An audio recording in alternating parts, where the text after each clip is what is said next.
Good evening, ladies and gentlemen. This is Walter Klondike from Convention Hall, Miami Beach, bringing you the first get-together convention of Republicans and Democrats alike. We have Henry Kissinger and Vice President Agnew standing by on the right side of Convention Hall. Come in, David Stinkley. Thank you, Walter. Mr. Kissinger, amid this historic moment, with all the pomp and grandeur of the political system of America all around you, tell us, sir, what are your innermost thoughts at this very moment? Gotta find a woman, gotta find a woman, gotta find a woman, gotta find a woman. Vice President Agnew, what are your thoughts, sir? Right on. Right on. Mr. Agnew, when you heard the rumors that President Nixon might not select you as his running mate again, what did you say to him? You never should have promised to me. Give it here. Don't hold back now. Give it here.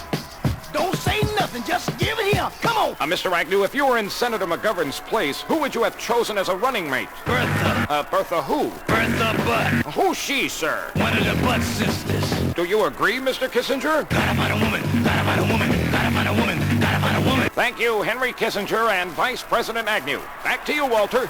Thank you, David. Now, Sidney Bruntley is over on the left side. He has Sergeant Schreiber with him.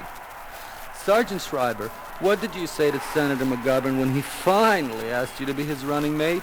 You just call lonely brother when you need a hand. How did you finalize your agreement with Senator McGovern? Sealed with a kiss. Oh, shades of excitement. One final question, sir. What kind of offer did Senator McGovern make you? He made me an offer I couldn't refuse. Sidney, forgive me, but our roving reporter, Larry Reasoning, has Martha Mitchell on the microphone. Take it away, Larry Reasoning. Mrs. Mitchell, would you like to talk to our listeners? I'll suck it to you, Daddy. Now that your husband has resigned from politics, how do you feel, ma'am? I'm the happiest girl in the whole USA. Mrs. Mitchell, your complaint was that your husband didn't have any time to spend with you. Now that you are alone, ma'am, what do you talk about?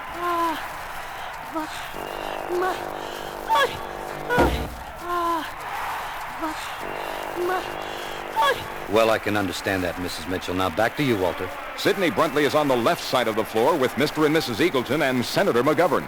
Take it away, Sidney.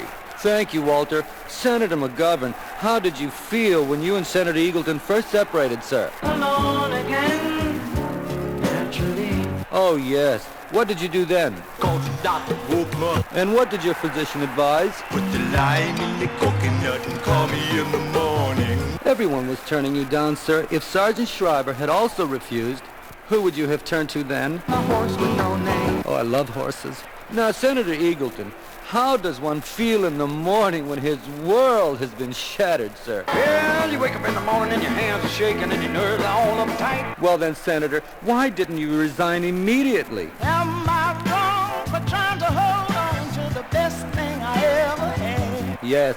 And what are your feelings now towards the people who opposed you? They smile in your face all the time. They want to take your place, the backstabbers. One final question to you, Senator Eagleton. What did you say to the newspaper columnist when you met him face to face? Senator McGovern, what are your feelings on that, sir? How can a loser ever win? Mrs. Eagleton, would you like to answer him? Who do you think you are, Mr. Big Stop? Who do you think will vote for Senator McGovern now that your husband is out? Ma'am, do you think you could have done more for your husband during those trying times? I know it's not my fault. I did my best. Thank you very much. Now back to you, Walter. There's a commotion on the left side of the floor. We've got Senator Kennedy standing with Jane Rhonda. Take it away, David Stinkley. Senator Kennedy, people are talking about your political future because of your good looks, your smile, and the sound of your voice. Why? And the magnificent.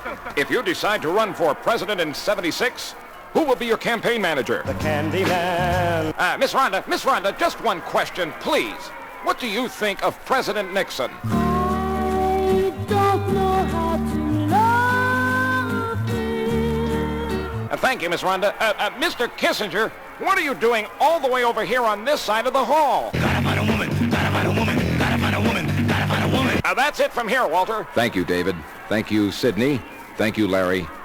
Thank you, America. We now return you to your local stations.